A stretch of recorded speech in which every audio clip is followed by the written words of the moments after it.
কারণে একটা অপরাধ, আরেকটা হচ্ছে আপনি অনুমতি না নিয়ে না সালাম দিয়ে আমাকে ধমক মারলেন, কারণটা না জেনে।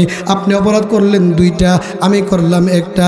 এই জন্য হযরতে উমর রাদিয়াল্লাহু তাআলা আনহুকে ওই মহিলা জবাব দিলেন, ওমর আমি জানি পর্দা করা ফরজ, কিন্তু আমি তো আমার মনের আনন্দের কারণে গাই নাই, আমি বেগানা নারীদের চেহারার দিকে তাকাইয়া গাই নাই, আমি আমার ঘরের মধ্যে একা বসবাস করি, আমার ভয়টাকে দূর করার জন্যে আমি এরকমভাবে কবিতা আবৃত্তি করি। বলেন সুবহানাল্লাহ। এই জন্যে মুমিন কিতাবের মধ্যে এরকমভাবে মুহাক্কিক বুজুর্গানে দ্বীন বলেন, মহিলাদের পোশাকটা পর্যন্ত পর্দা। পোশাকটা যদি কালা হয়, খারাপ বকাটে ছেলে মনে মনে কল্পনা করবে কাপড়টা যেহেতু কালা, মহিলারা আসলে দলা, কারণ দলা মানুষ ছাড়া কালা কাপড় কেমন একটা পরেও না।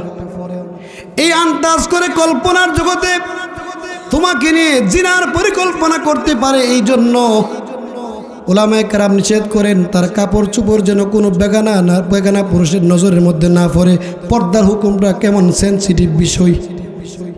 আমার বোঝানোর উদ্দেশ্য হলো, নামাজের কথা বললে দোষের না, রোজার কথা বললে দোষের না, পর্দার কথা বললে আগুন জ্বলে।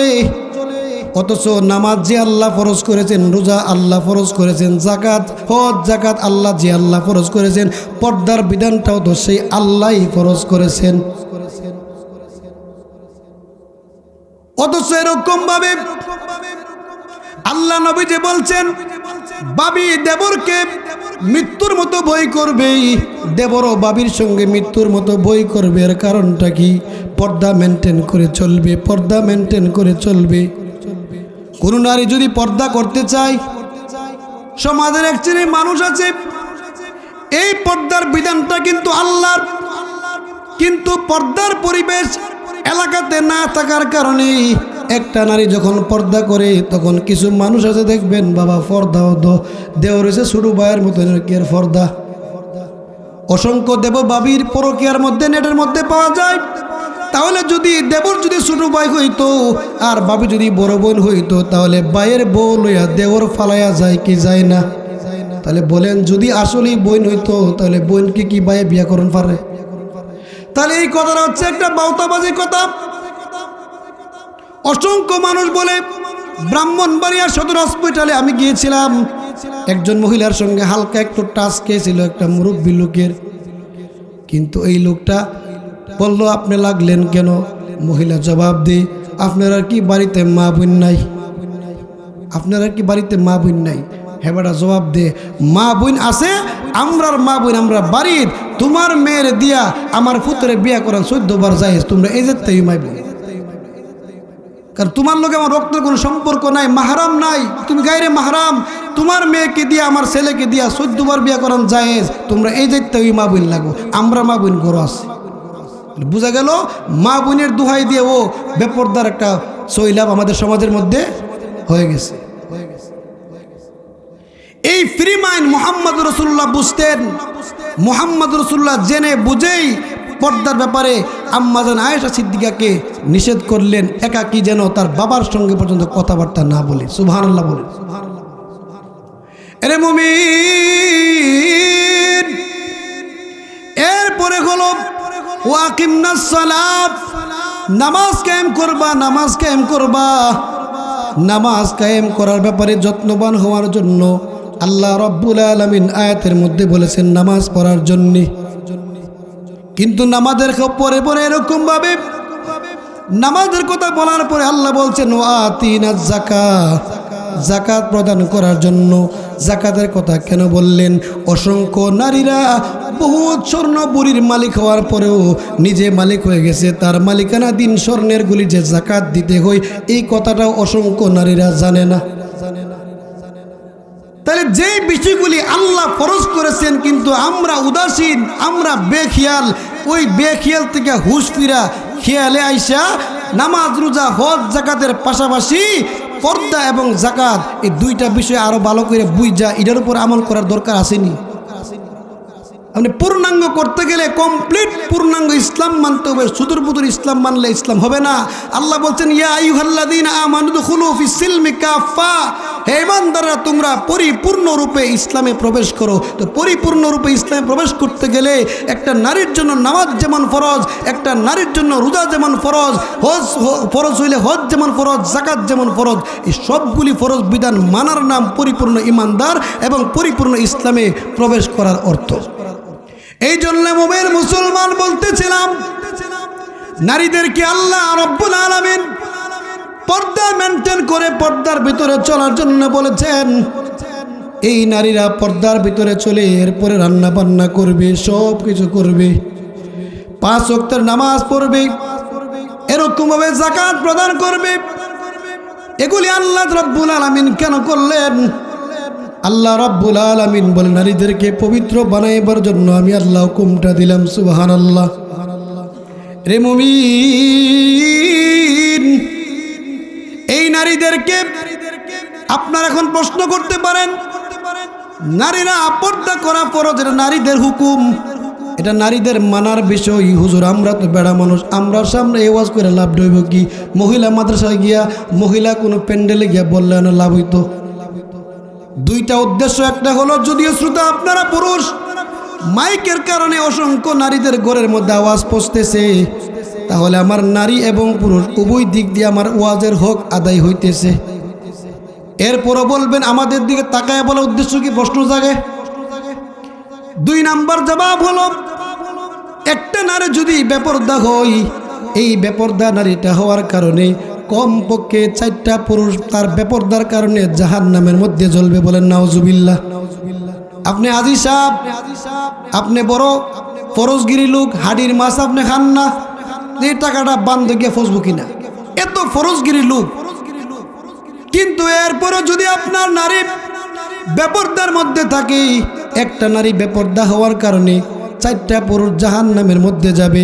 1 নাম্বার হলো যেই নারীটা বেপরদা হবে, তার বেপরদার কারণে, তার যদি বেপরদার কারণে তার অভিভাবক, প্রথম অভিভাবক হচ্ছে তার বাবা, বাবার যদি কোনো গাফলতি থাকে, বাবার গাফলতির কারণে তার মেয়ে যদি বেপরদায় চলে, তার মেয়ে বেপরদার চলার কারণে বাবা হাজী সাহেব হওয়ার পরেও নারীর তার মেয়ের বেপরদার কারণে জাহান্নামের মধ্যে যাবে। নাউজুবিল্লাহ।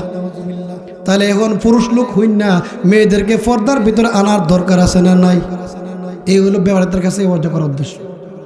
2 নাম্বার জবাব হচ্ছে,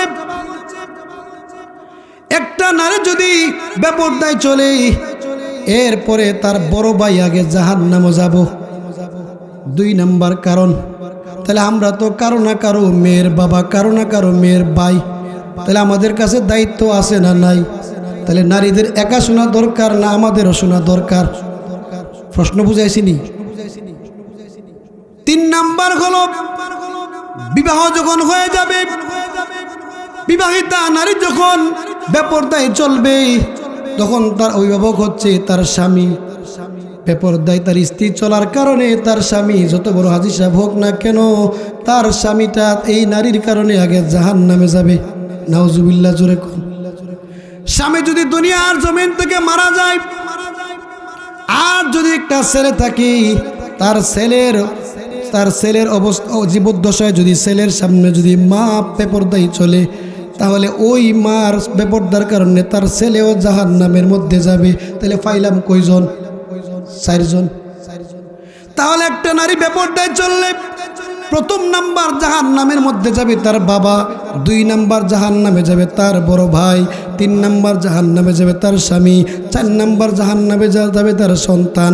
তাহলে আমরা যারা পুরুষ আছি, আমরা হয়তো কারো স্বামী হয়েছি, হয়তো কারো ভাই হয়েছি, হয়তো কারো বাবা হয়েছি।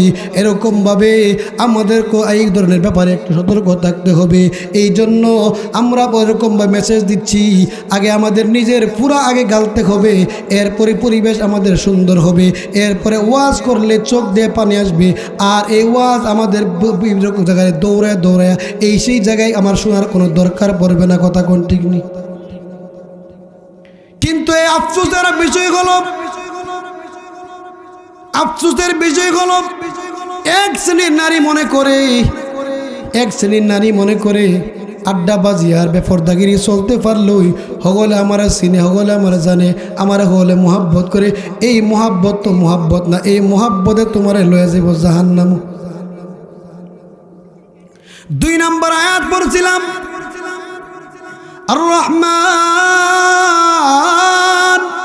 আল্লামাল কুরআন খলাকাল ইনসানা আল্লামাহুল বায়ান।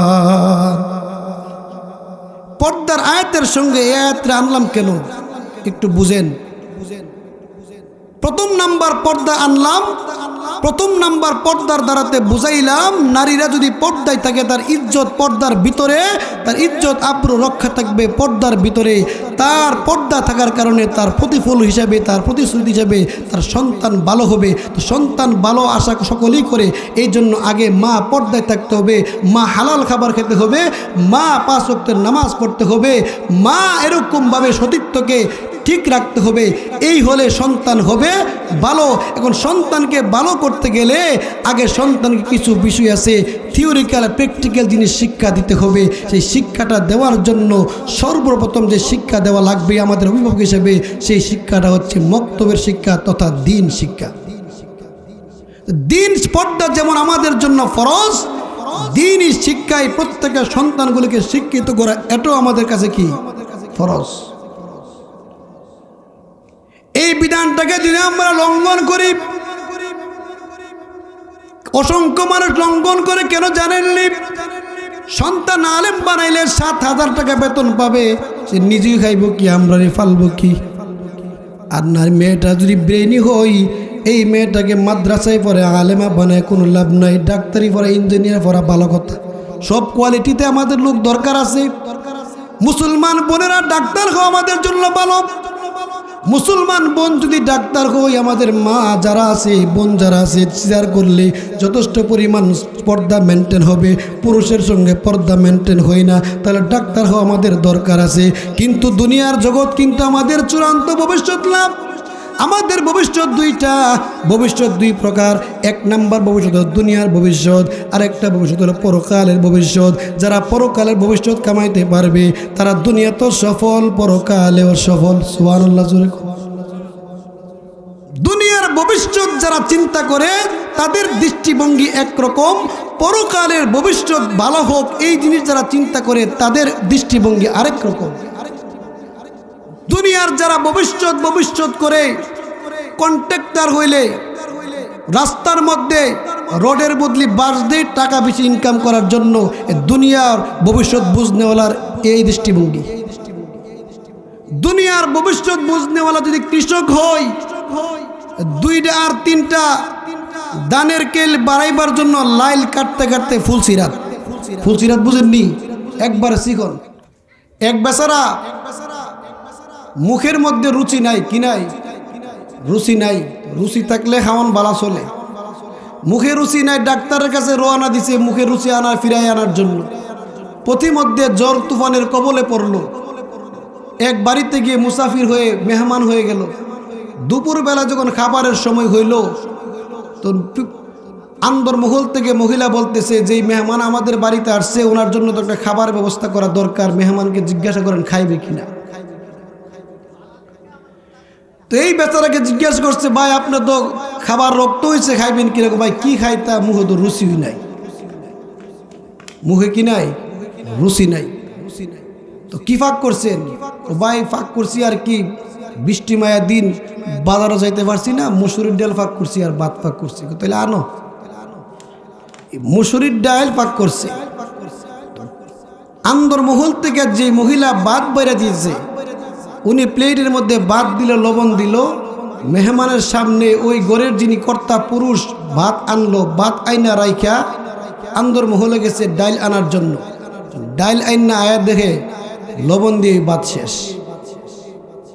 ডাইল রাইখা আবার গেছে ভাত আনার জন্য, ভাত আনতে আনতে আমাদের ডাইল শেষ। এইভাবে কয়েকবার আসা যাওয়া করতেছে, পাতিলার মধ্যে তলাতে হাত লেগে গেছে, ভাত আর বেশি নাই। স্বামী স্ত্রী 2 জন ভাত পাক করে আর কত মন। তো মহিলা বলতেছে, তোমার মেহমান কজন? কে? মেহমান তো একজনই। এই যে বারবার ডাল নিতেছ আর নিতেছ, আমরা কি খামু? দেখছি তোলার দো হাত লেগে গেছে। তুই চিন্তা করস তুই আর আমি কি খামু? লাগলে একদিন না খায় থাকাম। তোর কষ্ট এই জায়গাত, আমার দুঃখটা তো হইল আমি যখন ডাইল নিয়ে যাই, ভাত আনতে আনতে ডাইল শেষ, আবার যখন ভাত আনতে যাই তখন ডাইল শেষ, আবার যখন ডাইল আনতে যাই আদি ভাত শেষ। আমার দুঃখ এতদিন আমি আসা যাওয়া করলাম, আমার দুঃখ নাই, আমার দুঃখ হচ্ছে আমি যে ডাইলে আর ভাতে একাত্তর করতে পারলাম। বুঝিনি ওয়াজটা? ডাইলে আর ভাতে যে আমি একাত্তর করতে পারছি না, এটাই আমার সবচেয়ে বড় দুঃখ। ডাইল আনতাম গেলে ভাত শেষ, ভাত আনতাম গেলে ডাইল শেষ। তো আজকাল বিষয়টা হচ্ছে, হাফিজুর রহমান সিদ্দিক বলেন, যারাই বলেন, দুঃখের বিষয় হচ্ছে ওয়াজ আর আমল যদি আমরা একত্রিত করতে পারতাম, এত ওয়াজের প্রয়োজন হতো না। প্রত্যেকটা ফ্যামিলি মুসলমান আমরা কি হয়ে যেতাম, দিন ধর্ম মেনেই আমরা চলতাম। কিন্তু ওয়াজ আর আমল এক জায়গায় করতে না পারার কারণে আজকে আমাদের এই বেহাল অবস্থা। কথা কোন ঠিক কিনা? মুহতারাম, আমি আপনাদের সামনে কোরআনে কারীম থেকে সূরা আহজাব থেকে 33 নম্বর আয়াতে কারিমা তেলাওয়াত করেছি। যে আয়াতে কারিমার মধ্যে রাসূল করিম সাল্লাল্লাহু আলাইহি সাল্লামের উপর আয়াত নাজিল করে রাসূল করিম সাল্লাল্লাহু আলাইহি সাল্লামের যে আহলে বাইত আছেন, যা তার পরিবার বর্গ আছেন, তাদেরকে উদ্দেশ্য করেই আল্লাহ এই আয়াতগুলি নাজিল করলেন। বলেন সুবহানাল্লাহ। তার যেই আল্লাহ যেই নবীর উপর আয়াত নাজিল করেন, আবার ওই নবীর বিবিদেরকে উদ্দেশ্য করে যে আয়াত নাজিল করেন, ওই আয়াতের হুকুমগুলি গুরুত্ব কম না বেশি? আরো জোরে কম বেশি? তো আল্লাহ রাব্বুল আলামিন কি আয়াত নাজিল করলেন, আর আয়াতের বিষয়বস্তুটা কি? আল্লাহ রাব্বুল আলামিন ওই নবী পাকের উপরে আল্লাহ আয়াত নাজিল করলেন, وقرن في بيوتكن ولا تبرجن تبرج الجاهلية الأولى وأقمنا الصلاة وآتينا الزكاة وأطعنا الله ورسوله। আল্লাহ রাব্বুল আলামিন বলেন, অগণবিজি মহিলারা, ওকরনা ফি বুয়ুতিকুন্না ওয়ালা তাবাররাজনা তাবাররুজাল জাহিলিয়াতিল উলা। যদিও আল্লাহ রাব্বুল আলামিন আয়াত নাযিল করেছেন আমার আপনার নবী মুহাম্মদুর রাসূলুল্লাহর বিবিগণকে কেন্দ্র করে, কিন্তু আয়াতের হুকুমটা কিন্তু খাস না, আমভাবে সমস্ত দুনিয়ার নারীদের জন্য এই হুকুমটা জারি হয়ে গিয়েছে।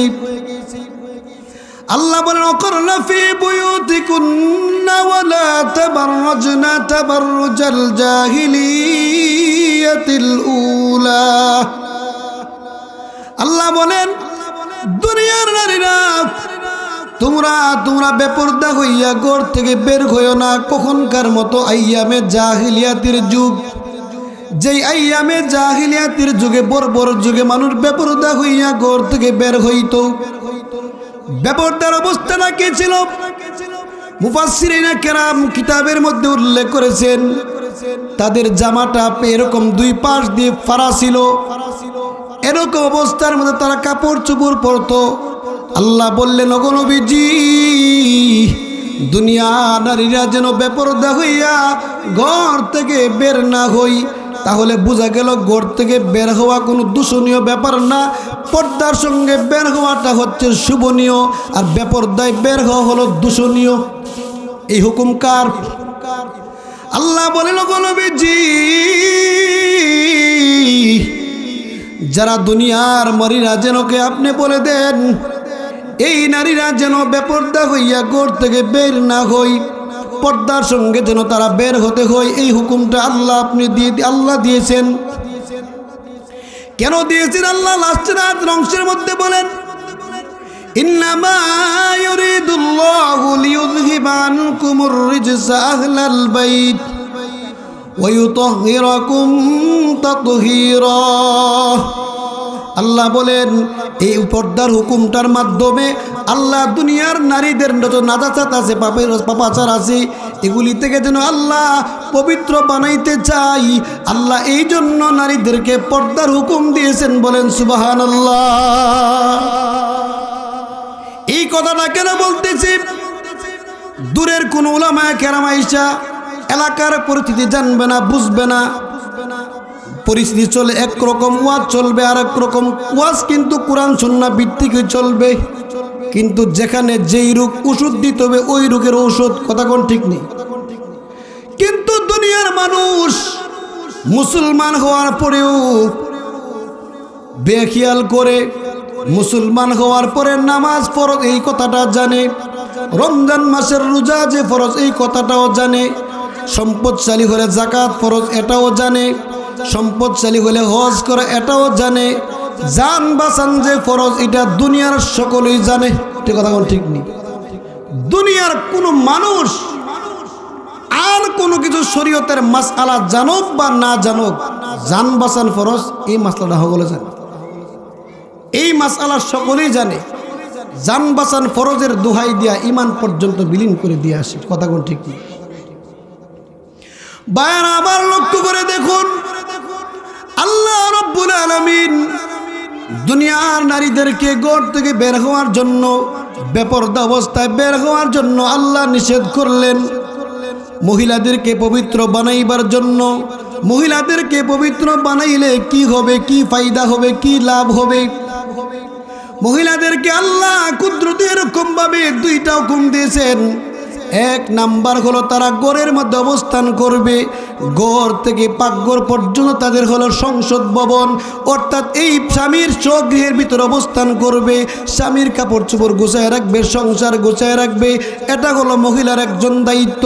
কিন্তু আজকাল মহিলার দায়িত্ব ঘরে না, মহিলার দায়িত্ব এখন চলে যায় রুটে ঘাটে। কথা কোন ঠিক নেই। কিন্তু আল্লাহ রাব্বুল আলামিন কেন বললেন মহিলাদেরকে ঘরে অবস্থান করার জন্য, ঘরের ভিতরে অবস্থান করার জন্য কেন বললেন? কারণ মহিলারা হলো পর্দায় থাকার বস্তু। আল্লাহ নবী মুহাম্মদুর রাসূলুল্লাহ সাল্লাল্লাহু আলাইহি ওয়াসাল্লাম হাদিসে পাকের মধ্যে বলেন, আল মারআতু আওরাতুন ফাইযা খরাজাত ইস্তাশরাফাহা শাইতান আও কামা ক্বালা নবী আলাইহিস সালাতু ওয়াসসালাম। আল্লাহ নবী বলেন মহিলারা হলো পর্দায় থাকার বস্তু। এই পর্দাকে উপেক্ষা করে যখন তারা বাহির হয়ে যায়, তখন মিস্টার ইবলিস শয়তানের চোখেদেরকে এরকম সাজুগুজু অবস্থায়, সুসজ্জিত অবস্থায় দেখানো হয়। বলেন নাউজুবিল্লাহ। মিস্টার ইবলিস তাকে দেখে কুমন্ত্রণা দেয়, নতুবা কোনো বেগানা পুরুষ যখন ওই মহিলাকে দেখে, বেগানা মহিলার পুরুষের উপরে বর করে বেগানা পুরুষের চোখের মধ্যে এরকম একটা জাদু দেয়, যার কারণে মহিলাকে সুসজ্জিত অবস্থায় দেখাইয়া তার ভিতরের কল্পনা জল্পনার মাধ্যমে ওই বেগানা পুরুষটাকে গুনাহ করায়। বলেন নাউজুবিল্লাহ। তাহলে আল্লাহ পর্দার বিধান দিয়ে নারীদেরকে পবিত্র অবস্থায় রাখতে চায়। সেই পর্দা যখন উপেক্ষা করে বাহির হয়ে যাবে, তখন পর্দার লঙ্ঘন হওয়ার কারণে ওই ব্যক্তি গুনাহের নাপাক ভরে যাবে। আরেকজন পুরুষের চোখে তাকে সুসজ্জিত অবস্থা দেখে কল্পনা জল্পনার সাগরে সে হাবুডুবু খাইবে গুনাহের মধ্যে। নাউজুবিল্লাহ বলেন। কিন্তু বর্তমান অবস্থার এমন অবস্থা হয়েছে, মার্কেটিং থেকে শুরু করে যাবতীয় সব বিষয়ের মধ্যে মহিলা ছাড়া কোনো মার্কেটিং চলে না। 2 টাকার একটা সানসিল্ক শ্যাম্পু কিনবেন, এখানেও নারীর ছবি। সাবানের প্যাকেট কিনবেন, সেখানেও নারীর ছবি। পাউডার কিনবেন, সেখানেও নারীর ছবি।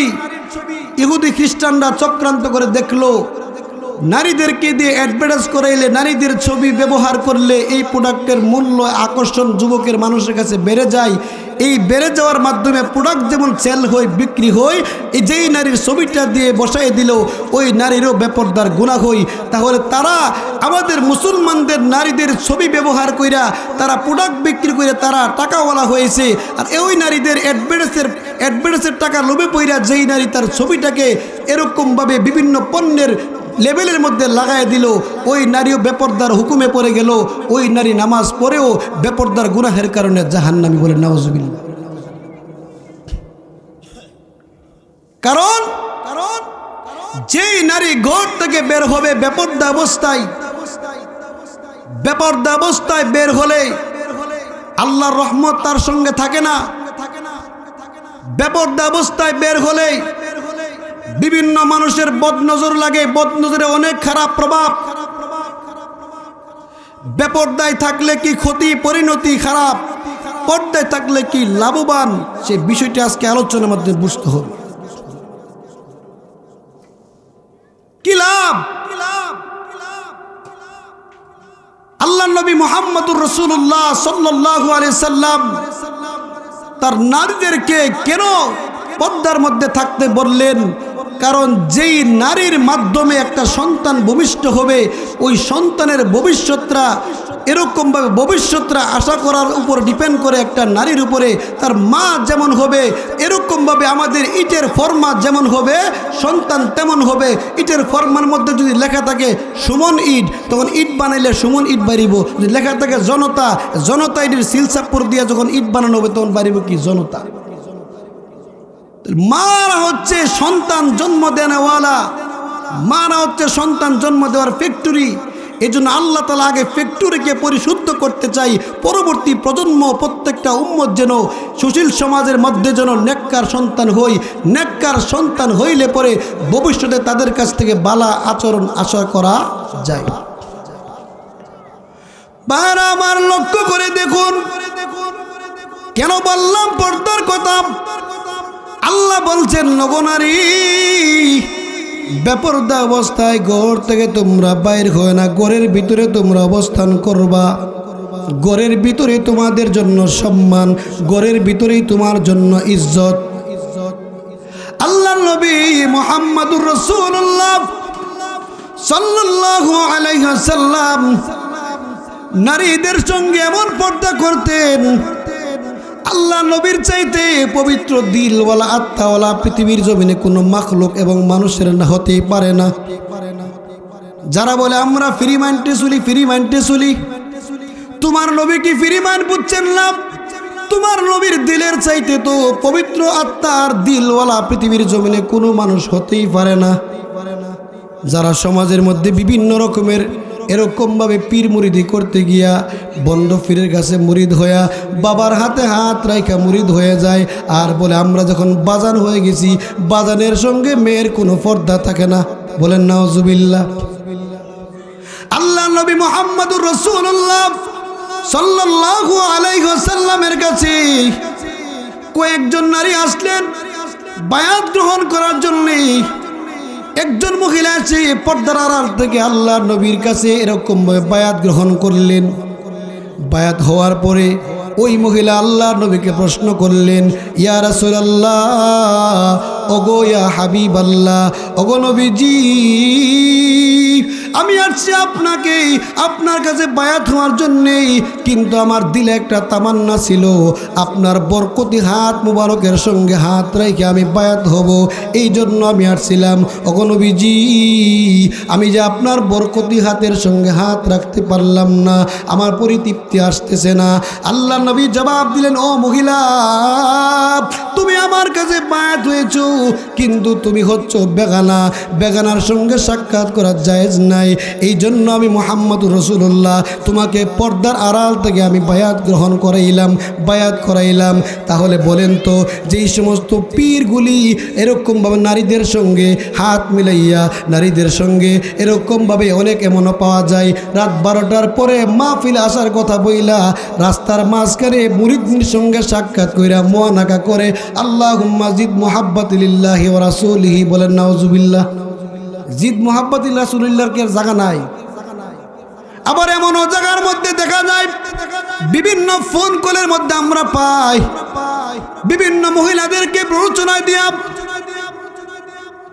বাচ্চা দিবে বলে, মনের আশা পূরণ করবে বলে অসংখ্য অবলা সরলা নারীদেরকে মুরিদ করায় দেয়, আর বলে রাত্রি যাপন করার জন্যে, আর পিসাবের সিনার সঙ্গে সিনাটা লাগাইয়া দেওয়ার জন্য একজন মহিলা তাকে দোয়া শেখায় দেয়। পিসা বুঝুরে দোয়াটা শিক্ষা দিয়ে দোয়াটা মনে আসেনি, তার সঙ্গে আসলে বুকের সঙ্গে বুক লাগাইয়া আল্লাহুম্মা জিদ মুহাব্বাতিল্লাহি ওয়া রাসূলিহি পড়া দোয়া পড়তে হইব। তো মানুষ তো দোয়ার কাছে দুর্বল, এটা দোয়া পড়তাছি, দোয়া যে পড়তাছে, দোয়াটা পড়তাছে কোন অবস্থা আর কার সঙ্গে পড়তাছে এটার খবর নাই। মনে করছে আরবি দোয়া, তার মানে বরকতওয়ালা দোয়া। দোয়া তো বরকতওয়ালা, ওই এই দোয়া তো পড়তে হবে যাদের সঙ্গে সাক্ষাৎ করা জায়েজ। এরকমভাবে পুরুষ পুরুষে বুক মিলাইয়া দোয়া পড়বে, নারীর সঙ্গে বুক মিলাইয়া দোয়া পড়ার কোনো কি নাই, বিধান নাই। অসংখ্য মুসলমান নারীরা এই ধরনের বন্ড প্রতারকদের খপ্পরে পড়ে আল্লাহুম্মা জিদ মুহাব্বাতিল্লাহি ওয়া রাসূলিহি দোয়ার খপ্পরে পড়া পীর সাহেবের সঙ্গে বুক মিলাইয়া রাত 12টার পরে বুক মিলাইয়া দোয়া পড়ে, বলেন নাউজুবিল্লাহ। অথচ আল্লাহ নবী মুহাম্মদুর রাসূলুল্লাহ সাল্লাল্লাহু আলাইহি ওয়াসাল্লাম নারীদেরকে পর্দায় থাকার জন্য যে বলেছেন, এই পর্দার মধ্যে থাকলে কি লাভ হবে, আল্লাহ নবী এরকমভাবে কেন পর্দা মেনটেন করে চলার জন্য বলছেন। আল্লাহ নবী যখন পর্দার আলোচনা করতেছিলেন, সাহাবায়ে কেরাম প্রশ্ন করলেন, ইয়া রাসূলুল্লাহ, ইয়া হাবিবাল্লাহ, ওগো নবীজি, যারা যৌথ পরিবারের মধ্যে বসবাস করি, এখানে তো একটা মহিলা থাকবে, তার বাসর থাকবে, দেবর থাকবে, অসংখ্য লোক থাকবে, একই ফ্যামিলির মধ্যে পর্দা মেনটেন করার ব্যাপারে আপনি বাবি এবং দেবরের ব্যাপারে আপনি কি মতামত কি বলেন কি? আল্লাহ নবী জবাব দিলেন, দেবর বাবিকে মৃত্যু তুল্যের মতো ভয় করবে, বাবিও দেবরকে মৃত্যুর মতো ভয় করবে, কারণ দেবর এবং বাবি হচ্ছে মৃত্যু তুল্য। বলেন না সুবহানাল্লাহ। একটা মানুষ মরণকে যেমন ভয় করবে, একটা মহিলা তার দেবরকে এমনভাবে ভয় করতে হবে। জবান কার? আল্লাহর নবী বলছেন, বানায়া কথা বলি না। আল্লাহর নবী মুহাম্মদুর রাসূলুল্লাহ সাল্লাল্লাহু আলাইহি ওয়াসাল্লাম বলেন, দেবর যখন বাবির সঙ্গে কথা বলবে আর বাবি যখন দেবরের সঙ্গে কথা বলবে, কথাটা যত শর্ট করে বেমজা বেরসা তিতা কইরা কোয়া যা ততই বালা। আমরা সমাজ হচ্ছে উল্টা, যত ধরনের বেরসা আর গ্যাসগাজারি কথা হচ্ছে মা বাবার সঙ্গে, আর যত ধরনের মধুর মধুর রসের কথা চলে পাশের বাড়ির বাবির সঙ্গে। কথা কোন ঠিক নেই? মা মনে করে কি আমার ছোট ফুট মেজাজ দেওয়াই এমন, এর কথাই এই ধরনের, এই জন্য রাগ করে না। খবর নিয়ে দেখেন, পাশের বাড়ির বাবির সঙ্গে যখন কথা বলে তার মুখ দিয়া এমন কথার রস বের হয়, এই রস বোতলে বললো রস শেষ হইত। যত রসের কথা বেগানা নারীর সঙ্গে, যত গ্যাস না কথা বাপমার সঙ্গে। মুহাম্মাদুর রাসূলুল্লাহ সাল্লাল্লাহু আলাইহি ওয়াসাল্লাম পর্দার কথা বলেছেন। এখন আমরা যদি প্রশ্ন করি, অসংখ্য মানুষ পর্দার সম্পর্কে জানেই না, কাদের সঙ্গে পর্দা করা ফরজ, কাদের সঙ্গে পর্দার বিধান নাই, কিন্তু শালীনতা বজায় রাখতে হবে। মূলনীতি হচ্ছে যাদের সঙ্গে বিবাহ চলে এদের সঙ্গে পর্দা করা ফরজ, যাদের সঙ্গে বিবাহ চলে না পর্দা ফরজ না, কিন্তু কাপড় চোপড়ে শালীনতা থাকতে হবে। তাহলে আমরা যে সমাজের মধ্যে চলি, খালতো ভাই, মামাতো ভাই, ফুফাতো ভাই, এরকম তাদের সঙ্গে কোনো নারী এরকমভাবে দেখা করা জায়েজ নাই। কিন্তু বর্তমান সময়ে বিবাহ শাদী আসলে গায়ে হলুদের রজনীতে একা একটা রুমের মধ্যে গিয়া খালাতো বাইরে জন্মের মতো খালাতো বোনেরা ইচ্ছা মতো মেহেদি দেয় কি দেয় না। পরের দিন হুজুর আইনা দোয়া, হুজুর আইনা ওয়াজ করা, হুজুর আইনা যুব এরকম বিবাহ পড়াইয়া বিবাহের মধ্যে বরকতার জন্য হুজুরকে দিয়া দোয়া করা। আগের দিন সারা রাত্র গজবের কাজ করলো, ডেকসেট বক্সেট বাজাইয়া নর্তকী বাজাইয়া অসংখ্য লোকের চোখের মধ্যে জিনার গুনাহ করাইলো, আর পরের দিন রহমতের দোয়া করাইলে এই মহিলার ঘর থেকে কোনোদিন সুসন্তান জন্ম নিবে না, সুসন্তান জন্ম নিবেই না। তাহলে যেই নারীর ঘরে সুসন্তান হবে ওই নারীকে পর্দায় থাকার মাধ্যমে পবিত্র থাকতে হবে। ওই নারী পর্দায় থেকে অন্তরে খারাপ পরিকল্পনা করলে অন্তরের জিনা, চোখের মধ্যে খারাপ লিপসাই তার দিকে তাকাইলে চোখের জিনা। কিন্তু একটা হচ্ছে খারাপ ধারণার কারণে জিনা, আর একটা হচ্ছে বেপর্দা। এজন্য বেপর্দার মাসআলার সঙ্গে জিনাকে একত্রিত করা যাবে না। আমরা মন দিল বালা আছে এই কথাটা দিয়াছিরা পর্দার হুকুম ধরে ডেকালাই না, কারণ জিনা থেকে বাঁচলেন কিন্তু বেপর্দার গুনাহ ঠিকই রয়ে গেল। আর একান্ত কোনো তরুণ তরুণী এক কক্ষে নিরিবিলি কোথাও বসা, যার সঙ্গে পর্দা করা ফরজ নাই, মাহরাম, তার সঙ্গে পর্যন্ত সতর্কতা করেছেন রাসূলুল্লাহ। সুবহানাল্লাহ বলেন। আল্লাহ নবী মুহাম্মদুর রাসূলুল্লাহ সাল্লাল্লাহু আলাইহি ওয়াসাল্লামের শ্রেষ্ঠ সাহাবী আবু বকর সিদ্দিক রাদিয়াল্লাহু তাআলা আনহু, উনার ওই মেয়ে হযরতে আয়েশা সিদ্দিকা রাদিয়াল্লাহু তাআলা আনহা, রাসূলের বিবি আম্মা জান আয়েশা সিদ্দিকা রাদিয়াল্লাহু তাআলা আনহা আর ওনার বাবা আবু বকর সিদ্দিক রাদিয়াল্লাহু তাআলা আনহু একটা নিরিবিলি জায়গার মধ্যে বৈশা পারিবারিক বিষয়ে কিছু কথাবার্তা বলতেছিলেন। এমন সময় মুহাম্মদুর রাসূলুল্লাহ হাজির। মুহাম্মদুর রাসূলুল্লাহ সাল্লাল্লাহু আলাইহি ওয়াসাল্লাম বলেন, আয়েশা রাদিয়াল্লাহু তাআলা আনহাকে ধমক মারলেন। ধমক দিয়ে বাপ বেটিকে দূর করে দিলেন। আয়েশা রাদিয়াল্লাহু তাআলা আনহা আল্লাহ নবীকে প্রশ্ন করলেন, ইয়া রাসূলুল্লাহ, ইয়া হাবিবাল্লাহ, ওগো নবীজি, আমি হচ্ছি বাবা এবং মেয়ে, বাবা মেয়ের সঙ্গে কোনো পর্দার হুকুম নাই, ওগো নবীজি, এরপরও আপনি আমাদেরকে ধমক দিলেন কেন, কারণটা কি? আল্লাহ নবী জবাব দিলেন, আয়েশা, তোমরা বাবা এবং মেয়ের মধ্যে পর্দা নাই, কিন্তু তোমরা নিরিবিলি বাবা জায়গার মধ্যে কথা বলার কারণে তোমাদের মাঝখানে ইবলিস শয়তান এসে বসে রয়েছে কুমন্ত্রণা দেওয়ার জন্য, যা আমি মুহাম্মদুর রাসূলুল্লাহর চোখ দিয়ে দেখতেছি, তোমরা তা দেখতে পাও না, এই জন্য আমি তোমাদেরকে ধমক দিয়েছি দূরে সরে যাওয়ার জন্য। বলেন সুবহানাল্লাহ। হযরত আবু বকর সিদ্দিক, যেই সাহাবী নবীর সমস্ত সাহাবীদের মধ্যে সর্বপ্রথম যেই সাহাবী জান্নাতে যাবেন, সেই সাহাবী হল হযরত আবু বকর সিদ্দিক রাদিয়াল্লাহু আনহু। ওই সাহাবী পর্যন্ত তার নিজের মেয়ের সঙ্গে একাকী বাসস্থানের মধ্যে বসে কথাবার্তা বলতেছে, ওই জায়গার মধ্যে পর্যন্ত নবীজি সতর্কতা স্বরূপ তাদেরকে দূর করে দিয়েছে। বলেন সুবহানাল্লাহ। আমরা দেশের হালত মামতের অবস্থা কি? এই বাস্তব ওয়াজ করলে অনেক মনে করবো হুজুররা মহিলাদের কিসা কাটে। আসলে কিসা কাটে না, ফুরা হইলে ফুরা গালতে হয়, এরপরে মলম লাগাইতে হয়, তারপরে ইনফেকশন দূর হবে। ভিতরে যদি বিলাই ফসা রাইখা 40 বালতি পানি তুলে 80 বালতি তুলে কুয়ার পানি পাক হবে না। বিলাই ফসা ফালাইয়া এরপরে 40 বালতি কুয়া থেকে পানি তুললে এই পানি পাক হবে। জিজ্ঞাসা করেন মাসালা হুজুর, বিলাই ফসা আগে ফালাইতে হবে। এই কারণে আমাদের নামাজের কোনো প্রভাব নাই। নামাজ যেমন পড়ি, কোরআন তেলাওয়াত করি, রোজাও রাখি, এতগুলি রোজা জীবনে রাখলাম, এত নামাজ পড়লাম, কিন্তু এখনো পর্যন্ত সেই নামাজের প্রভাব আমার ভিতরে পড়ে নাই। কারণ আমি 24 ঘন্টা বেপরদার গুনার মধ্যে নিমজ্জিত থাকি। বেপরদার গুনাহের কারণে 24 ঘন্টা বেপরদার গুনার কারণে এই নামাজের প্রভাবটা আমার ভিতরে পড়ে না। বেপরদা থেকে যদি মুক্ত থাকতে পারতাম, তাহলে প্রত্যেকটা মানুষ একদিন না মাত্র 40 দিন নামাজ পড়লেই পূর্ণ নামাজি এবং পূর্ণ দিনদার হয়ে যাইত। ঠিক নেই? এই কারণে বছর কি বছর নামাজ পড়লেও সেই প্রভাব পড়ে না। কারণ আমার এক জায়গা ছিদ্র আছে, ওই ছিদ্র দিয়ে আমার আমল কিছু লিক করে, ছিদ্র দিয়ে ইবলিস শয়তান ঢুইকা আমার আমলের মধ্যে একটা গরমিল করায় দিয়ে দেয়, যার কারণে আমলের মধ্যে আমার আত্মতৃপ্তি আসে না। বায়ান আমার বলতেছিলাম, এই পর্দার কি হুকুম, পর্দার কি ফায়দা। হযরতে বাইজিদ বুস্তামি রহমাতুল্লাহ আলাইহি, ওনার মা পর্দাশীল ছিলেন, ওনার মা নামাজি ছিলেন, দিনদার মুত্তাকি ছিলেন। বাইজিদ বুস্তামি রহমাতুল্লাহ আলাইহি জন্মের পরে বাইজিদ বুস্তামির মা ওনাকে নিজ হাতে লালন পালন করেছেন।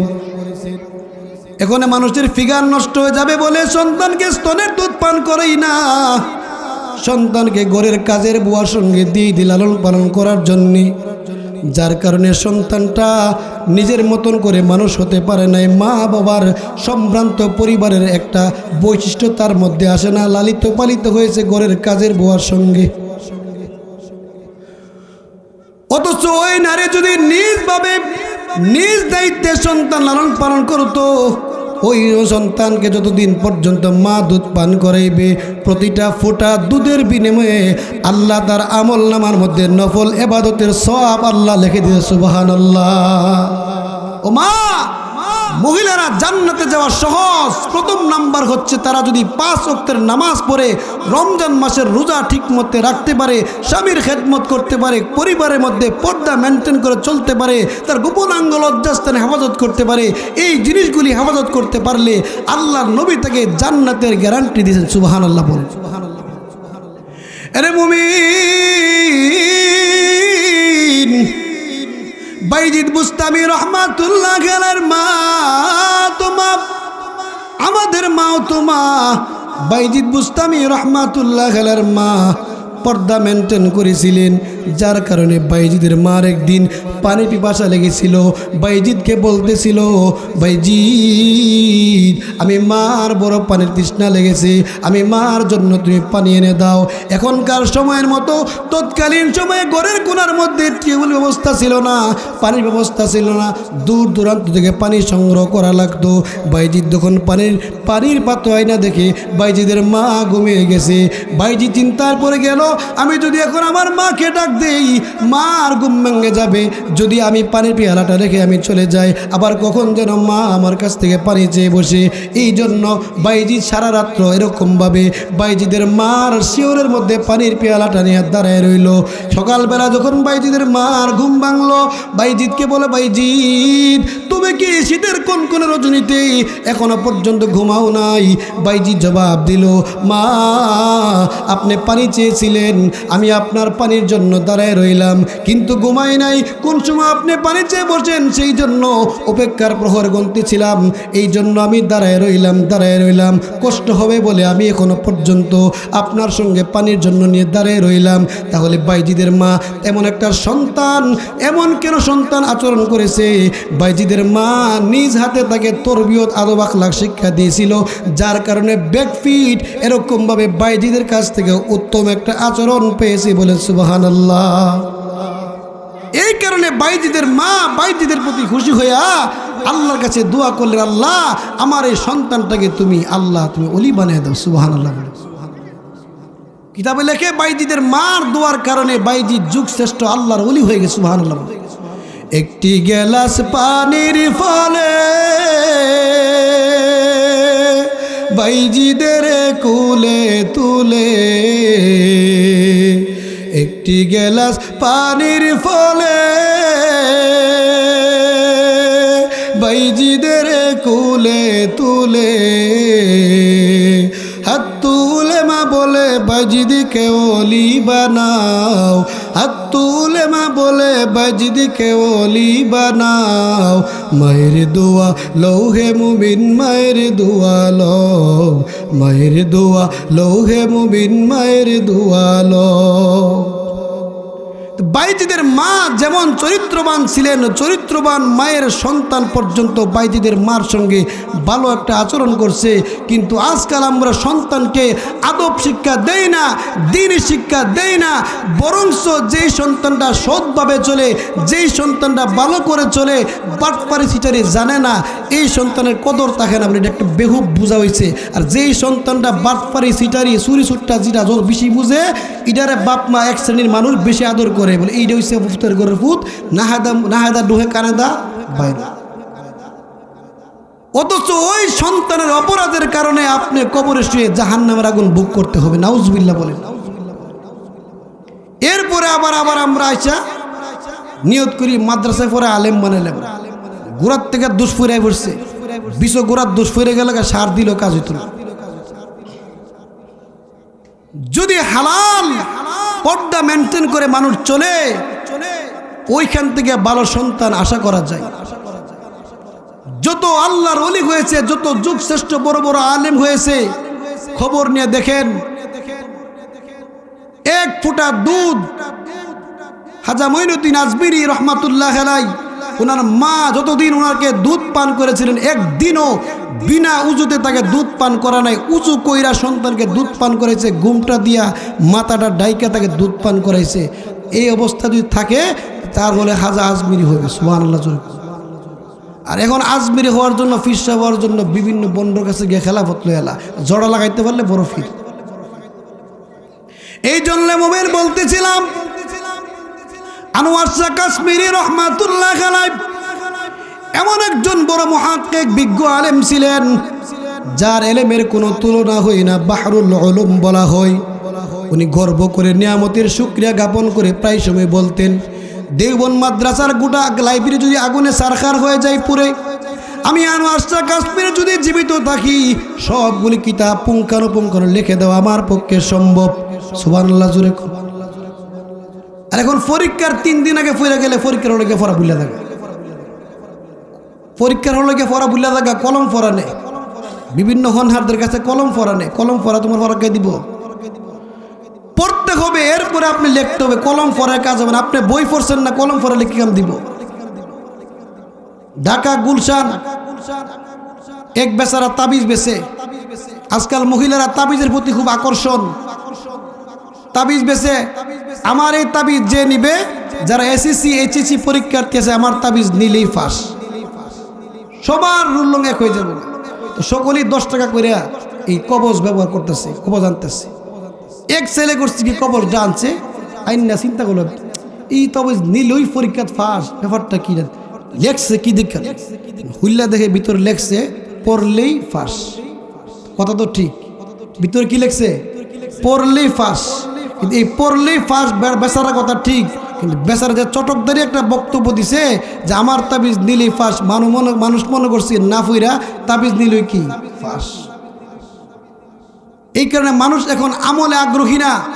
মানুষ মাসনুন দোয়া পড়তে হবে না, দোয়া পড়ার জানে না, দোয়া শিখতে হয় না, কঠিন লাগে। তাবিজ আইনা সব কিছু দূর করে দিবে, তাবিজ আইনা বড় লোকে যাবো। কিন্তু আল্লাহ নবী কোন দোয়া পড়তে বলছেন রিজিকে বরকত হওয়ার জন্য, সেই দোয়া মুখস্থ করার টাইম নাই। তাবিজের প্রতি এত আকর্ষণ মহিলাদের। যেই কথাটা বলছিলাম, আনোয়ার শাহ কাশ্মীরি রহমাতুল্লাহ এত প্রখর মেধার অধিকারী কিভাবে হলেন? এমন মেধা ওনার ছিল, যদি এরকম একটা পড়া লামসাম দিয়ে কোনো রকম দেখতেন, 24 বছর কোন আছে 40 বছর ওনার মনে থাকতো। আর ভালো করে দেখলে আজীবন গ্যারান্টি দিল মন, বিদ্যার সাগর। আর এই বই দেখা লাগছে না, এত ব্রেন ছিল তার। কিতাবে লেখে এত ব্রেন কিভাবে হলো?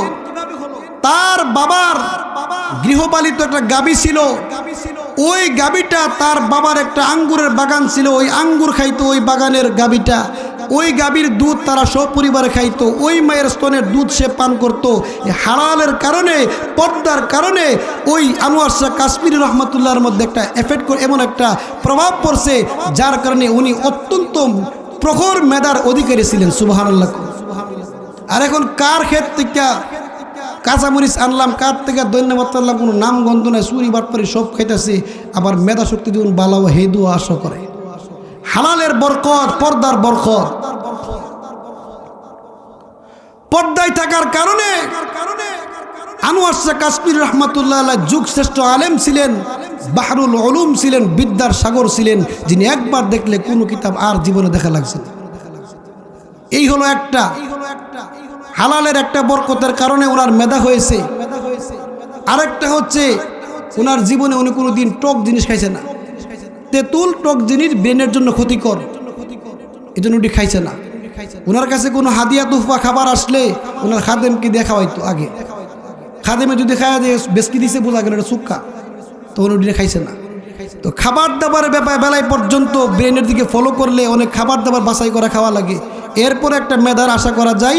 এবং প্রত্যেকটা মানুষের একটা আদর্শভাবে গড়াইবার জন্য একটা উপহার দেওয়া লাগে, একটা সমাজ উপহার দেওয়া লাগে, একটা পরিবেশ। অসংখ্য ভালো লোক খারাপ পরিবেশের বসবাস করার কারণে খারাপ হয়ে যায়, অসংখ্য খারাপ লোক ভালো পরিবেশ চলাফেরার কারণে পরিবেশটা কি হয়েছে, লোকটা কি হয়ে যায়, ভালো হয়ে যায়। তো প্রত্যেকটা মানুষের ফ্যামিলির পরিবেশগুলি ভালো করা যার যার নিজ দায়িত্ব। কিন্তু আজকাল মহিলারা এমন অবস্থা হয়ে গেছে যে এই সমস্ত কথা যারা বলে এদেরকে দেখতে পারে না। আড্ডা কাছারি যত করা যা, যত তাদেরকে সুযোগ দেওয়া যা, ততই তারা বালা। আমার অ্যানালাইসিসে বর্তমান অসংখ্য মানুষ ঢাকায় চাকরি করে, পুরুষ সেও উত্তরপাড়া পর্যন্ত অনেকের নাম জানে না। মহিলারা এমন চলাফেরা করতে করতে দাদার নাম, সদ্যফিরির নাম জানে, অথচ যেই স্বামী জন্ম থেকে নিয়ে 50 বছর বয়স হলো ওই স্বামী এবার চিনে না। এবার বুঝলেন কেমন ফেমাস হয়েছে। অথচ তার উচিত ছিল তাকে কোনো মানুষ চিনবেই না, এটা কার বউ সেও চিনবে না, এটা কার কি লাগে, একমাত্র নিকট আত্মীয় ছাড়া। এখন অবস্থা হয়ে গেছে যে যত বেশি বাটপারি সেটাই করতে পারে তার তত মর্যাদা আদর পরিবারের মধ্যে আছে, বুঝাবে করলে আদর নাই। অথচ বুঝাবে কল কোনোদিন ডাক সাপ আনে না, বুঝাবে কলের কারণে পরিবারের কোনো দুর্নাম আসে না, তার মূল্য কম। সিটারি বাটপারি যত করতে পারে তার মূল্য বেশি। কানাদা ডুহে নাহাদা বাইর এরই আমার দরকার। আমি আশা করি যেমন সন্তান হবে তেমন। এই জন্য মুমিন বলতেছিলাম আল্লাহ রাব্বুল আলামিন বলেন ওয়াকারনা ফি বুয়ুতিকুন্না ওয়ালা তাবাররাজনা তাবাররুজাল জাহিলিয়াতিল উলা। আয়াতের প্রথম অংশে আল্লাহ বলছেন দুনিয়া নারীরা যেন ঘরের মধ্যে অবস্থান করে বেপরদা হয়ে তারা যেন ঘর থেকে বাহির না হয়ে যায়, শালীনভাবে পোশাক পরে পর্দা মেনটেন করে যদি তারা বাহির হয়েতে কোনো আপত্তি নাই। এরপরে এগুলো তাদের দায়িত্ব। দ্বিতীয় নাম্বার কর্মসূচি তারা হলো ওয়াকিমনাস সালাতা ওয়া আতিনাজ যাকাতা। আল্লাহ বলেন তারা ঘরের মধ্যে অবস্থান করবে, এরপরে তার প্রথম কর্মসূচি হলো তারা 5 ওয়াক্তের নামাজ পড়বে। সুবহানাল্লাহ জোরে কোন।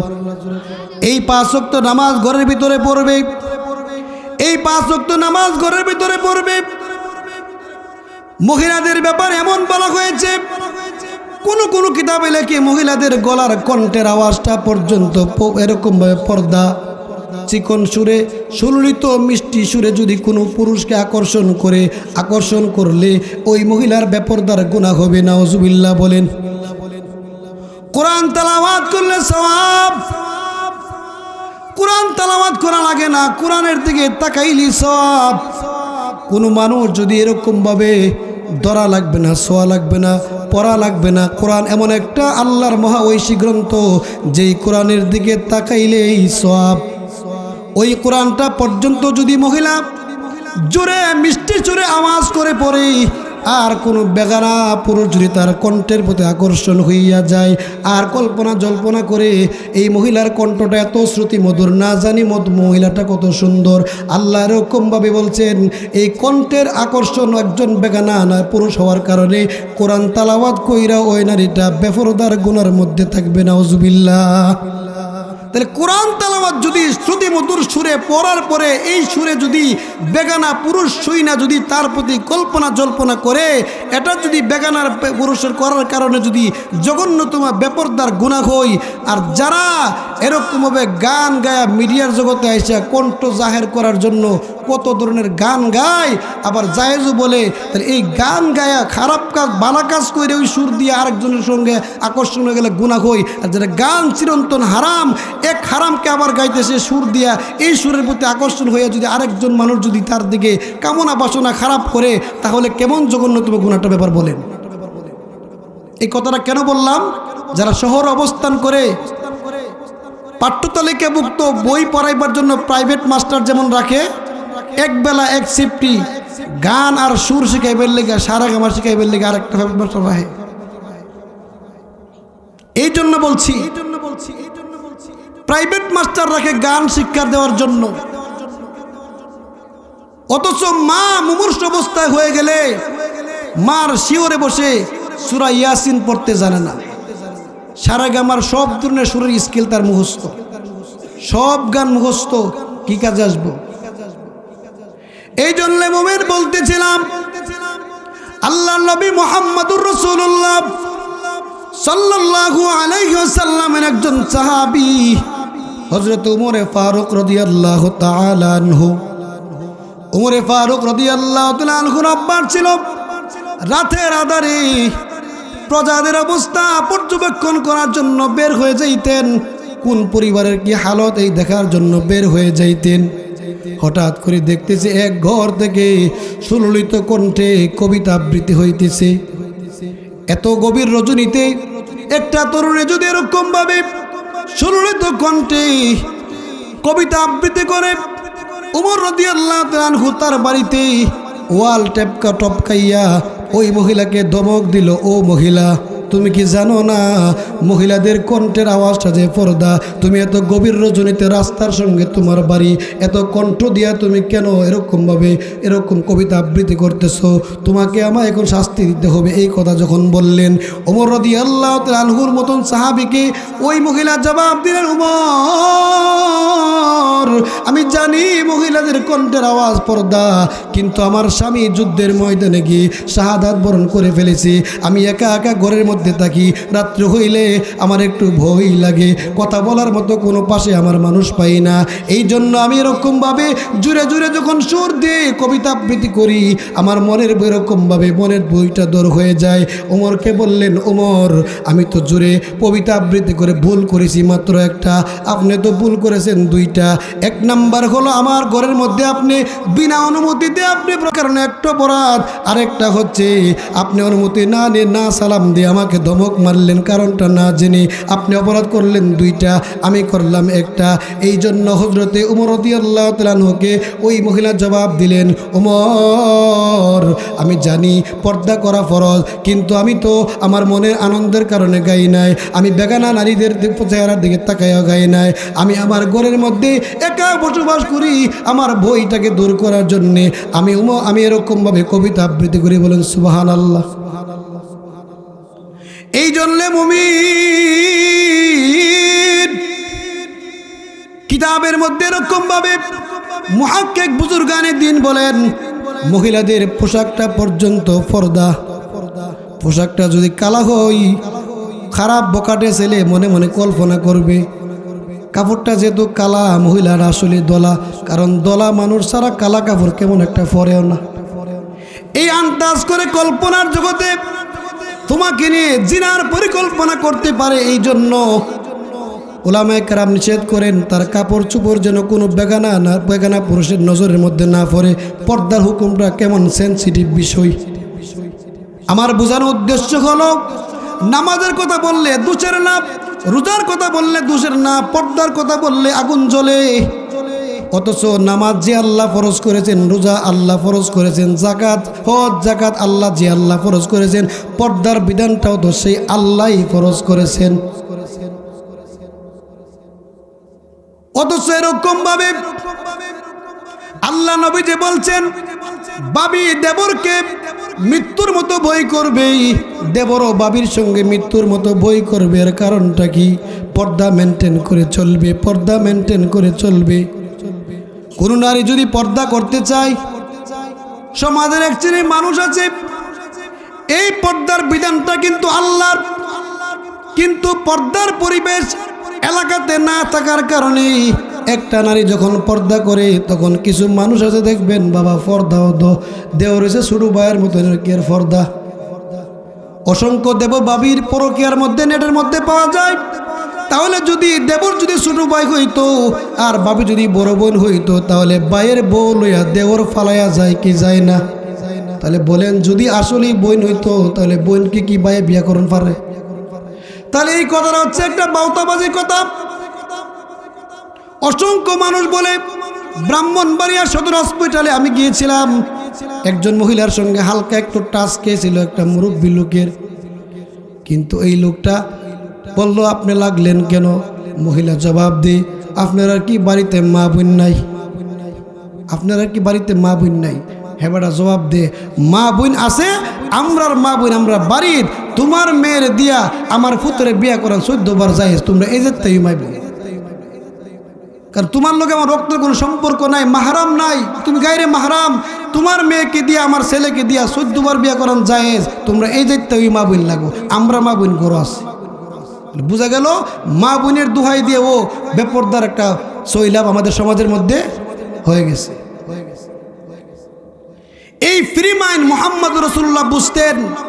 মুহাম্মদ রাসূলুল্লাহ জেনে বুঝেই পর্দার ব্যাপারে আম্মাজান আয়েশা সিদ্দিকাকে নিষেধ করলেন, একাকী যেন তার বাবার সঙ্গে পর্যন্ত কথাবার্তা না বলে। সুবহানাল্লাহ বলে। আরে মুমিন, এরপরে হলো ওয়াকিমনাস সালাত, নামাজ কায়েম করবা, নামাজ কায়েম করবা। নামাজ কায়েম করার ব্যাপারে যত্নবান হওয়ার জন্য আল্লাহ রব্বুল আলামিন আয়াতের মধ্যে বলেছেন নামাজ পড়ার জন্য, কিন্তু নামাজের পরে পরে এরকম ভাবে নামাজের কথা বলার পরে আল্লাহ বলছেন ওয়াতিনাজ যাকাত, যাকাত প্রদান করার জন্য। যাকাতের কথা কেন বললেন? অসংখ্য নারীরা বহুত স্বর্ণ বুড়ির মালিক হওয়ার পরেও নিজে মালিক হয়ে গেছে, তার মালিকানা দিন স্বর্ণের গুলি যে যাকাত দিতে হয় এই কথাটাও অসংখ্য নারীরা জানে না। তাহলে যে বিষয়গুলি আল্লাহ ফরজ করেছেন কিন্তু আমরা উদাসীন, আমরা বেখিয়াল, ওই বেখিয়াল থেকে হুশ ফিরা খেয়ালে আইসা নামাজ রোজা হজ যাকাতের পাশাপাশি পর্দা এবং যাকাত এই দুইটা বিষয় আরো ভালো করে বুঝা এটার উপর আমল করার দরকার আসেনি। আপনি পূর্ণাঙ্গ করতে গেলে কমপ্লিট পূর্ণাঙ্গ ইসলাম মানতে হবে, সুদূর বুদুর ইসলাম মানলে ইসলাম হবে না। আল্লাহ বলছেন ইয়া আইয়ুহাল্লাযীনা আমানু দুখুলু ফিস-সিলমি কাফা, হে ইমানদাররা তোমরা পরিপূর্ণ রূপে ইসলামে প্রবেশ করো। তো পরিপূর্ণ রূপে ইসলামে প্রবেশ করতে গেলে একটা নারীর জন্য নামাজ যেমন ফরজ, একটা নারীর জন্য রোজা যেমন ফরজ, হজ ফরজ হইলে হজ যেমন ফরজ, যাকাত যেমন ফরজ, এই সবগুলি ফরজ বিধান মানার নাম পরিপূর্ণ ইমানদার এবং পরিপূর্ণ ইসলামে প্রবেশ করার অর্থ। আমি আমার সুবিধাজনকগুলি আমি নামাজ পড়মু, আমি রোজা রাখমু, সব করমু, কিন্তু স্বর্ণের যাকাত দিব না, আল্লাহর হুকুমটাকে বিধানকে লঙ্ঘন করা হলো। আমি পর্দায় চলবো না, আল্লাহর হুকুমকে লঙ্ঘন করা হলো। যতই বলেন সুললিত কণ্ঠে বলেন, ভালো ভালো ব্যবহার করে বলেন, সবগুলি পর্দার লঙ্ঘন হবে। আমি বলছিলাম আরেকটা কথা, যে বেপর্দা অবস্থায় যেন মানুষ বের না হয়। আর এরকমভাবে দেবর যখন কথা বলবে বাবির সঙ্গে, বাবি যখন কথা বলবে দেবর সঙ্গে, যত বেরসা করে বলা যায় ততই বালা, এর মধ্যে কোনো খারাপ আকর্ষণ আসবে না। এই জন্য আল্লাহ নবী নিষেধ করছেন। অথচ দেখেন কোনো দোকানদারের কাছে যদি কোনো মানুষ যদি হ্যাঁ ভাইয়া কে এই সে কথা বললে দেখবেন 2 দিন পরে নাম্বার নিয়ে জায়গা। আর যদি গলার সুরটা কর্কশ করে যে বলে এই মহিলার সুবিধা বাড়ান না, এই মহিলার সুবিধা বাড়ান না, তাহলে কর্কশ করে কথা বলার কারণে কিন্তু আপনার প্রতি বেগানা পুরুষের আকর্ষণ হয় নাই, আপনার সতীত্বকে আপনি রক্ষা করার জন্য সহজ হয়েছে। আর কণ্ঠ যত চমৎকার দিবেন, কথা যত মজায় করবেন, ততই কিন্তু আপনাকে নিয়ে বহুত মানুষগুলি দেখবেন গুনার মধ্যে হাবুডুবু হয়। এই বেপরদা হয়ে বের হওয়ার জন্য আল্লাহ নিষেধ করলেন। এই বেপরদা হচ্ছে জঘন্যতম একটা গুনাহ। আরেকটা হচ্ছে বেপরদার ভিতরে না থাইকা, বেপরদা হলে যেমন জঘন্য একটা গুনাহ মহিলারা করে থাকে, এটাকে গুনাহই মনে করে না। আরেকটা হচ্ছে কি জানেননি, পর্দায় থাকে এমন নারীও আরেকটা গুনার সঙ্গে আছে জড়িত। কোনটা জানেননি? এখনকার সময়ে বিউটি পার্লারের মধ্যে গিয়ে ব্রু প্লাগ করে। আল্লাহর সৃষ্টির মধ্যে হাত দেওয়া রদবদল করা জায়েজ নাই। আপনি আপনার চেহারার সৌন্দর্য ফুটাইয়ে তোলার জন্যে ব্রু প্লাগ করে ব্রুগুলিকে চিকন করেন। আল্লাহ যেইভাবে ব্রুটা দিলে আপনার চেহারার সঙ্গে, চেহারার শেইবের সঙ্গে বনবে, এটাকে আল্লাহ ভালো বুঝছেন না। আপনি কেন ব্রু প্লাগ করেন? এই ব্রু প্লাগ করা ইসলামের জন্য সম্পূর্ণ নারীদের জন্য হারাম। ব্রু প্লাগ করা হারাম। শরীরের বিভিন্ন জায়গাতে আকর্ষণ করাইবার জন্য টেটু আঁকে, টেটু আঁকা জায়েজ নাই। উল্কি আঁকা, হাদিসের ভাষায় উল্কি আঁকা, উল্কি বা আধুনিক ভাষায় টেটু বলে, এটা জায়েজ নাই। পানি পৌঁছবে না, গোসল হবে না, উজুও হবে না, নামাজ পড়লে নামাজও হবে না। আরেকটা নিষেধ করছেন মিশকাতের হাদিস, এমন একটা সময় আসবে মানুষ কাপড় পরেও বেপর্দা থাকবে, অর্থাৎ কাপড় পরেও যেন উলঙ্গ। সেটার ব্যাখ্যা দুইটা। কাপড়টা পরছে কিন্তু কাপড়টা টাইট ফিটিং, শরীরের আকর্ষণীয় অঙ্গ প্রত্যঙ্গগুলি ফুটে ওঠে, এই কাপড় পরার দ্বারাতেও বেপরদার অন্তর্ভুক্ত। কাপড় ঢিলাঢালা কিন্তু কাপড় এমন পাতলা যে পাতলার কারণে তার শরীরের সুন্দর স্কিনটা ফুটে ওঠে, এটাও কি বেপরদার অন্তর্ভুক্ত। কাপড় না পরার নামান্তর। নেট জালি, নেট জামা, এর থেকে এ পর্যন্ত নেট, পুরার স্কিন দেখা যায়, মার্কেটে গেলে পুরাটা দেখা যায়। এই কাপড়টা পরেও কি কাপড় না পরার মতো নেই, বেপরদার গুনাহ। এই জঘন্যতম গুনার সঙ্গে অসংখ্য মানুষ নিমজ্জিত, অথচ খবর নিয়ে দেখবেন নামাজও পড়ে, কোরআনও পড়ে, সব কিছু পড়ে। আরেকটা হচ্ছে নাজায়েজ কাজ, আরেকটা হচ্ছে চুল যে বাঁধবেন, এই চুলের বাঁধার মধ্যেও নিষেধাজ্ঞা আছে, হালাল পদ্ধতিও আছে। নিষেধাজ্ঞাটা কি? চুলের খোপাটা যেন রাসূল বলছেন চুলের খোপাটা উটের গজের মতন, হুজুর আছে জিজ্ঞাসা করেন, উটের গজের মতো করে দেখবেন এখানে ফার্স্ট একটা কাঁকড়া বেরিয়েছে, এটার ফেস দিয়া পিছন দিক দিয়ে উটের গজের মতন করে এটা হারা করে দে, হারা করে দিলে গাঠটা বাদ্যবিটির মতন দেখা যায়, এটা নিয়ে একটা আকর্ষণ করে, আর এই মাঝখান দিয়ে আর একটা গোলাপ ফুল গিটটা দে। এই ধরনের উটের গজের মতন করে খোপা বানানো চুলটা এটাও জায়েজ নেই, না জায়েজ। এই প্রথমেই বলে নিচ্ছি, ভূমিকাতেই বলে নিচ্ছি, এত ওয়াজের ফায়দা কেন হচ্ছে না? যেমন রুচি নাই বেটার কাছে ভাত নিয়ে আর ডাইল আর ভাত একাত্র করতে পারছে না, আমরা ওয়াজ আর আমল একত্রিত করতে পারি নাই বিদায় এই পর্যন্ত ওয়াজ আমাদের কোনো ধরতেছে না। আমি যদি প্রত্যেকটা ওয়াজের প্রত্যেকটা পয়েন্ট যদি আমলের নিয়ে শ্রবণ করি, আশা করি নেক্সট টাইমে কোনো মহিলা, নেক্সট টাইমে কোনো মুসলমান মা কখনো এরকম উটের গজের মতো করে তার খোপা বাঁধবে না, এরকমভাবে কখনো তার ব্রু ফ্লাগ বিউটি পার্লারে গিয়ে ব্রু ফ্লাগ করবে না, এরকমভাবে কখনো সে শরীরের মধ্যে ট্যাটু আর অঙ্কন করবে না। কিন্তু এগুলি জঘন্যতম গুনাহ। এরপরে আবার আরেক জায়গায় করে কি, বিভিন্ন জায়গায় আকর্ষণীয় করার জন্য মানুষের নখ যখন একটু লম্বা লম্বা হয়, লম্বা কিসিমের হইলে এটা একটা আকর্ষণ সুন্দর থাকে, এই আলগা নখ আইনা লাগা, এই আলগা নখ লাগা এটাও নাজায়েজ। অথবা তার আসলি নখ বড় করে রাখে বাম হাতের নখটা, এই আসলি নখও যদি হয় বড় রাখে জায়েজ নাই। নিজের নখ কাইটা যদি আলগা নখ প্যাকেটিং কিনে এনে সেটা জায়েজ নাই। অসংখ্য মানুষ তার সৌন্দর্য ফুটিয়ে তোলার জন্য বাজার থেকে কসমেটিক্সের দোকান থেকে গিয়া আলগা নখ আইনা লাগা, জায়েজ নাই। সুন্দর হাত নখগুলিকে গোলাপি রং দিয়ে ফুটাইয়া তোলার জন্য নীল পালিশ ব্যবহার করে, জায়েজ নাই, উজু হবে না, পানি প্রবেশ করবে না। মেহেদি দিতে পারেন, মেহেদি দেওয়া সুন্নত, মেহেদি দিলে উজু হবে, মেহেদি দিলে আরো বেশি ভালো। নারীদেরকে রাসূল বলছেন হাতের মধ্যে যেন মেহেদি দিয়ে রাখে, কারণ নারীদের হাত আর পুরুষের হাতের মধ্যে পার্থক্য হলো পুরুষের হাতে মেহেদি থাকবে না, নারীর হাতে মেহেদি থাকবে। এটা একটা নারী, তার একটা বৈশিষ্ট্য। আল্লাহর নবীর কাছে একজন মহিলা সাহাবী যখন আসছে, হাত বেড়েছিল, তখন বলে হাতটা কি পুরুষের না মহিলার? বলে মহিলার। তো মহিলার তো মেহেদি কই? আল্লাহ নবী নারীদেরকে হাতের মধ্যে মেহেদি দেওয়ার জন্য উৎসাহিত করছেন, কিন্তু আমরা সেই মেহেদিকে ভুলে গিয়ে বিভিন্ন রং বেরঙের কত কিছু প্রোডাক্ট আমরা ব্যবহার করি, নখের মধ্যে নীল পালিশ ব্যবহার করি। এটা নিষেধাজ্ঞা আসছে, এবং নিষেধ যদি নাও হইতো কিন্তু এর আবরণটা পরার কারণে উজু হইতো না, উজু না হইলে নামাজ হইতো না, গোসলও হইতো না। এই জন্য মুমিন মুসলমান বলতেছিলাম, নারীদেরকে আল্লাহ রাব্বুল আলামিন পর্দা মেনটেন করে পর্দার ভিতরে চলার জন্য বলেছেন।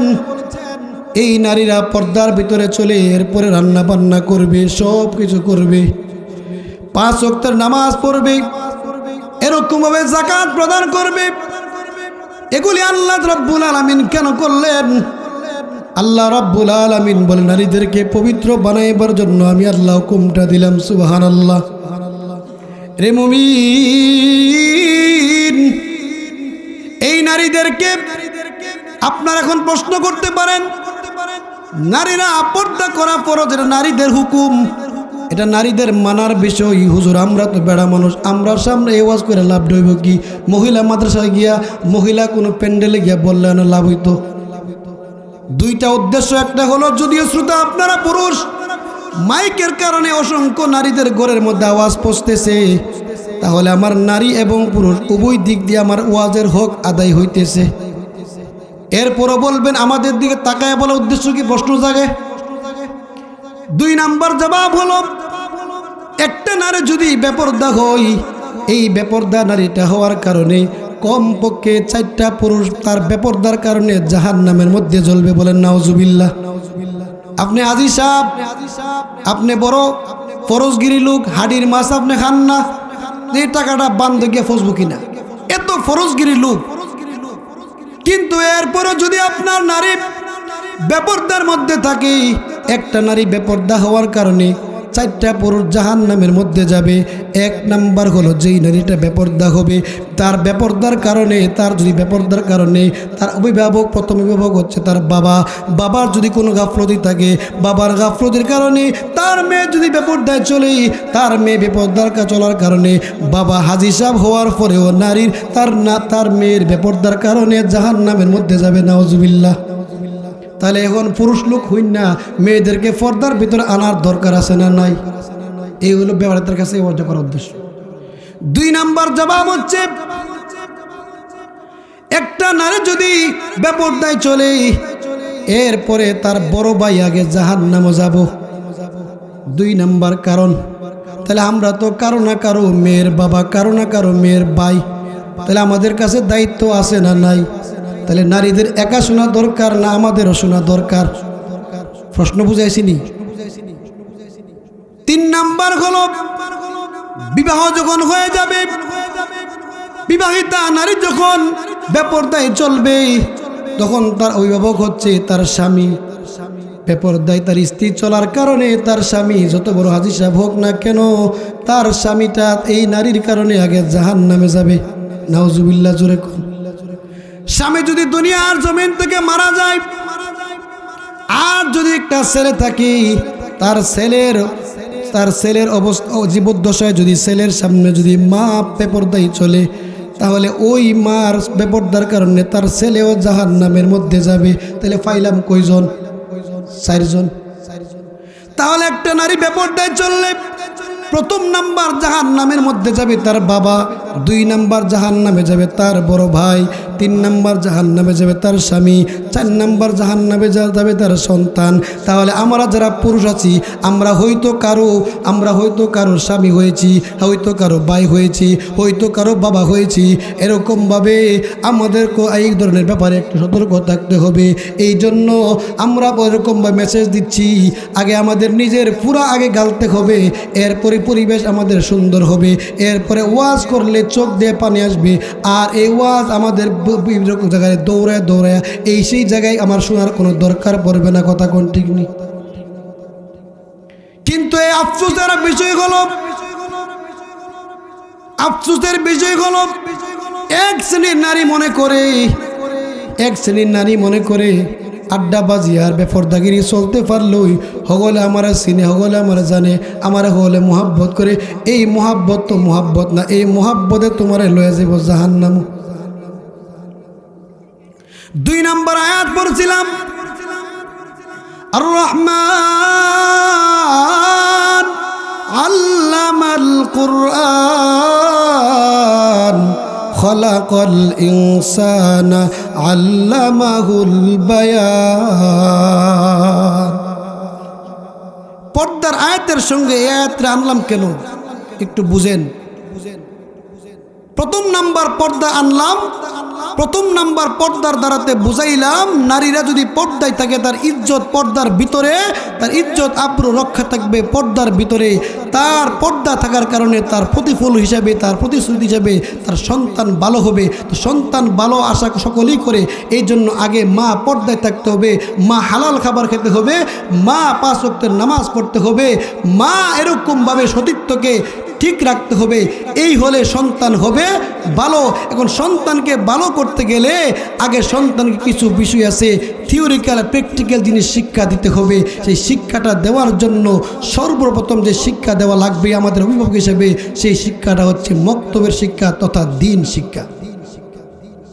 দিন পর্দা যেমন আমাদের জন্য ফরজ, দিনই শিক্ষায় প্রত্যেকের সন্তানগুলিকে শিক্ষিত করা এটাও আমাদের কাছে কি ফরজ। এই বিধানটাকে যদি আমরা লঙ্ঘন করি, অসংখ্য মানুষ লঙ্ঘন করে কেন জানেননি? সন্তান আলেম বানাইলে 7,000 টাকা বেতন পাবে, সে নিজেই খাইব কি, আমরা ফালবো কি? আর না, মেয়েটা যদি ব্রেনি হই, এই মেয়েটাকে মাদ্রাসায় পড়ে আলেমা বানায় কোনো লাভ নাই। ডাক্তারি পড়া, ইঞ্জিনিয়ার পড়া ভালো কথা, সব কোয়ালিটিতে আমাদের লোক দরকার আছে। মুসলমান বোনেরা ডাক্তার হওয়া আমাদের জন্য ভালো, মুসলমান বোন যদি ডাক্তার হই, আমাদের মা যারা আছে, বোন যারা আছে, সিজার করলে যথেষ্ট পরিমাণ পর্দা মেনটেন হবে, পুরুষের সঙ্গে পর্দা মেনটেন হয় না, তাহলে ডাক্তার হওয়া আমাদের দরকার আছে। কিন্তু দুনিয়ার জগৎ কিন্তু আমাদের চূড়ান্ত ভবিষ্যৎ লাভ। আমাদের ভবিষ্যৎ দুইটা, ভবিষ্যৎ দুই প্রকার। এক নাম্বার ভবিষ্যৎ হলো দুনিয়ার ভবিষ্যৎ, আর একটা ভবিষ্যৎ হলো পরকালের ভবিষ্যৎ। যারা পরকালের ভবিষ্যৎ কামাইতে পারবে তারা দুনিয়াতেও সফল, পরকালেও সফল। সুবহানাল্লাহ। দুনিয়ার ভবিষ্যৎ যারা চিন্তা করে তাদের দৃষ্টিভঙ্গি একরকম, পরকালের ভবিষ্যৎ ভালো হোক এই জিনিস যারা চিন্তা করে তাদের দৃষ্টিভঙ্গি আরেক রকম। দুনিয়ার যারা ভবিষ্যৎ করে কন্ট্রাক্টর হইলে রাস্তার মধ্যে রোডের বদলি বাস দিয়ে টাকা বেশি ইনকাম করার জন্য দুনিয়ার ভবিষ্যৎ বুঝনেওয়ালার এই দৃষ্টিভঙ্গি। দুনিয়ার ভবিষ্যৎ বুঝনেওয়ালা যদি কৃষক হয়, দুইটা আর তিনটা ধানের কেল বাড়াইবার জন্য লাইল কাটতে কাটতে ফুলসিরাত বুঝেননি, একবার শিখন ফাউডা পড়ার জায়গা নাই। দুনিয়ার ভবিষ্যৎ বুঝনেওয়ালা কৃষক হইলে ওই কৃষক দুনিয়ার ভবিষ্যৎ বুঝনে হলে লাইল কাটটা ফুলসিরাত বানা। আর এরকম ভাবে যদি পরকালের পার যদি প্রধান এরকম ভাবে যদি পরকালের ভবিষ্যৎ বুঝনেওয়ালা হয়, তখন তার দৃষ্টিভঙ্গি থেকে দুনিয়াতে যা কিছু হওয়ার হবে, সুখে থাকলেও দুনিয়া একদিন শেষ হবে, আমি শেষ হব, দুঃখে থাকলেও শেষ হবে, কিন্তু পরকাল হচ্ছে আমার আসল মাকসাদ। এই জন্য প্রত্যেকটা মানুষ তার সন্তানকে দিন শিক্ষা দিবে। দিন শিক্ষা দেওয়াটা প্রত্যেকটা অভিভাবকের জন্য ফরজ, প্রত্যেকটা ছেলেমেয়েগুলি ইসলামের মৌলিক শিক্ষা করাটা ফরজ। আল্লাহ বলেন, ইয়া আইয়ুহাল্লাযীনা আমানু কু আনফুসাকুম ওয়া আহলিকুম নারা। আল্লাহ বলেন, হে ঈমানদাররা, তোমরা নিজেকে আগে জাহান্নামের আগুন থেকে বাঁচাও, তোমাদের আহাল পরিবার সন্তানাদিকে জাহান্নামের আগুন থেকে বাঁচাও। সন্তানগুলিকে জাহান্নামের আগুন থেকে বাঁচাও, এই কথার অর্থ কি? এই আয়াতের একটা ব্যাখ্যা হযরত আলী রাদিয়াল্লাহু আনহু করছেন যে সন্তানগুলিকে জাহান্নামের আগুন থেকে বাঁচাও, এর অর্থ হলো সন্তানগুলিকে আদব শিক্ষা দাও।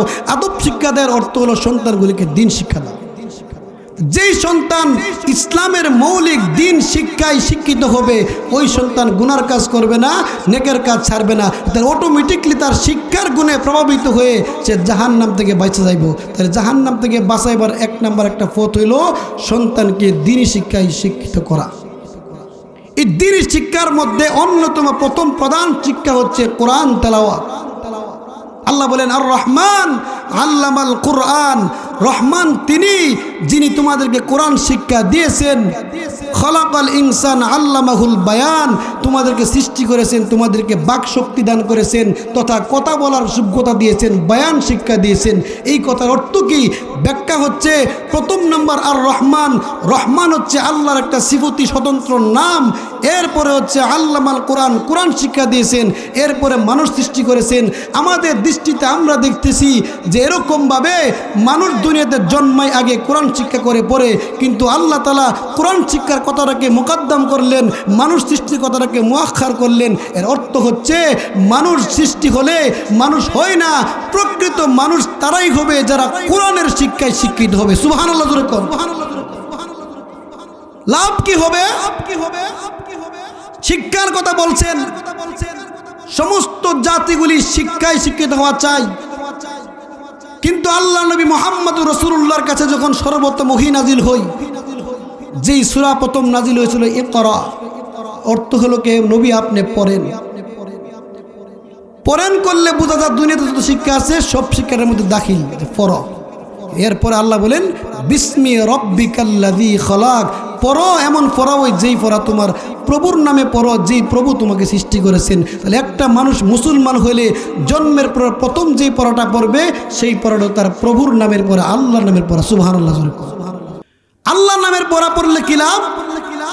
দুনিয়াতে প্রত্যেকটা মানুষের তাআল্লুক আর সম্পর্ক আল্লাহর সঙ্গে যদি হয়, তাহলে ভবিষ্যৎ যারা আখিরাত বানাবে তারা আল্লাহর সঙ্গে সম্পর্ক গড়লে ভবিষ্যৎ তাদের সাকসেস হবে, সফল হবে। ভবিষ্যৎ আল্লাহর সঙ্গে সাকসেস হওয়ার মাধ্যম। আল্লাহ বলছেন আর রহমান আল্লামাল কোরআন খলাকাল ইনসান আল্লামাহুল বায়ান। একটা পয়েন্টের ব্যাখ্যা বুঝেন। প্রথম নাম্বার আর রহমান আল্লামাল কোরআন খলাকাল ইনসান আল্লামাহুল বায়ান। পয়েন্ট বুঝেন। এখানে রহমান, এখানে কোরআন, এখানে ইনসান মানে মানুষ সৃষ্টি করছেন, এরপরে কি বয়ান শিক্ষা দিচ্ছেন।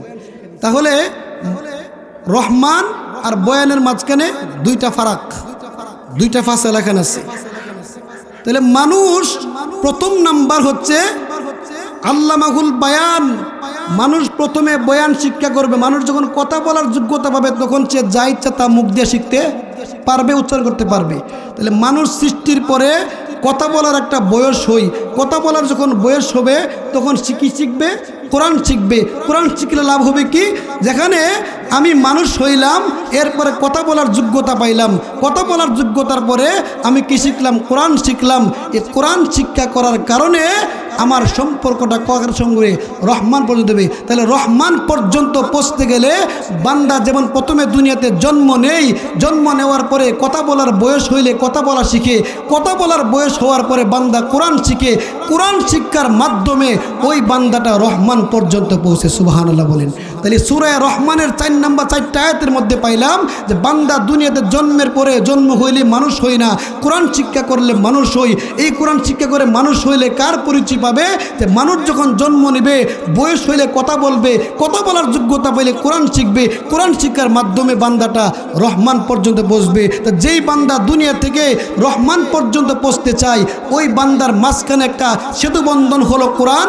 যে বান্দা যদি কোরআন শিক্ষা করতে পারে, এই কোরআন শিক্ষার মাধ্যমে বান্দার যার রহমানের সঙ্গে সম্পর্ক হবে, রহমানের সঙ্গে যার সম্পর্ক হবে তার বাসস্থান আল্লাহর তৈরি জান্নাত হবে। বলেন সুবহানাল্লাহ। তাহলে আমরা প্রত্যেকটা মানুষ পর্দা মেনটেন করার পাশাপাশি ছেলে মেয়েগুলিকে রহমানের সঙ্গে পরিচয় করাইয়া রহমানের তৈরি জান্নাত পর্যন্ত পৌঁছাতে গেলে, রহমান পর্যন্ত সম্পর্ক গড়াইতে গেলে মাঝখানে দ্বীনি শিক্ষা তথা কোরআনের শিক্ষা, এই কোরআনের শিক্ষার মাধ্যমে রহমানের সঙ্গে সম্পর্ক গড়াইতে পারলে নিজেও জান্নাতি, সন্তানগুলিও জান্নাতি। আল্লাহ তাআলা যেন আমাদের এই কথাগুলির উপরে বুঝবার, মানবার, আমল করবার তৌফিক দান করুন। কেউ রাগ করবেন না, আমি কথাগুলি বলেছি আমার এলাকা, আমার পরিস্থিতি আমি বুঝি, এই জন্য আমার নিজের পক্ষ থেকে দায়িত্ববোধ মনে করে কথাগুলি বলেছি। এখানে সুর দিয়ে মজা করার কোনো দরকার নাই। যে ওয়াজ আমাদের দরকার আমি সেই ওয়াজটাই বলার চেষ্টা করছি। আল্লাহ তাআলা যেন প্রত্যেকটা কথাগুলিকে, প্রত্যেকটা কথার উপরে সর্বপ্রথম আমাকে এবং আপনাদের সকলকে যেন আমরা আমল করার তৌফিক দান করেন। প্রত্যেকটা পরিবার যেন দিনদার পরিবার হয়ে যায়, প্রত্যেকটা সমাজ যেন দিনদার সমাজ হয়ে যায়। আল্লাহ তাআলা যেন সেই ধরনের রহমত আমাদের উপর নাজিল করেন, সেই তৌফিক, হিম্মত, কুওয়াত যেন আল্লাহ দান করেন। সকলে বলেন আমিন। ওয়া আখিরু দাওয়ানা আলহামদুলিল্লাহি রাব্বিল আলামিন। আমি আর লম্বা করছি না। আমাদের সম্মানিত মেহমান, আমাদের এই অত্র এলাকার কৃতি সন্তান, যার সুললিত কণ্ঠের আওয়াজে অসংখ্য মানুষ নামাজি হয়েছে, অসংখ্য মানুষ নবী প্রেম তার ওয়াজের মাধ্যমে পেয়েছে। এই জন্য সেই মুহতারাম আমার মধ্যে হাজির হয়েছে শ্রদ্ধেভাজন ব্যক্তিত্ব বড় ভাই হযরত মাওলানা মুফতি রায়হানউদ্দিন সাহেব, রায়হানউদ্দিন আনসারী সাহেব। হুজুর অত্যন্ত সুন্দর সুললিত কণ্ঠে প্রাঞ্জল ভাষায় আপনাদের সামনে কোরআন সুন্নাহ মোতাবেক কিছু কথা বলবে। আপনারা সকলে ধৈর্যের সঙ্গে সকলে আগে আগে বসে শুনবেন। ওয়া মাইয়ুদ্লিলহু ফালা হাদিয়া লা ونشهد أن لا إله إلا الله وحده لا شريك له ونشهد أن سيدنا وسندنا وحبيبنا ومولانا محمدا عبده ورسوله